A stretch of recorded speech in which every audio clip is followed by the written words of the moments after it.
আসসালামু আলাইকুম।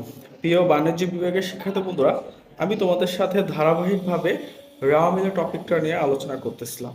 ঠিক তারই ধারাবাহিকতায় আজকে রেওয়া মিলের ডেবিট পাশের এবং ক্রেডিট পাশের দুইটা নোট মনে রাখতে পারলে আমরা রেওয়া মিলটার যে সাধারণ কিছু ত্রুটি বা ভুল থাকে সেটা আমরা কখনোই আর করবো না বা হবে না।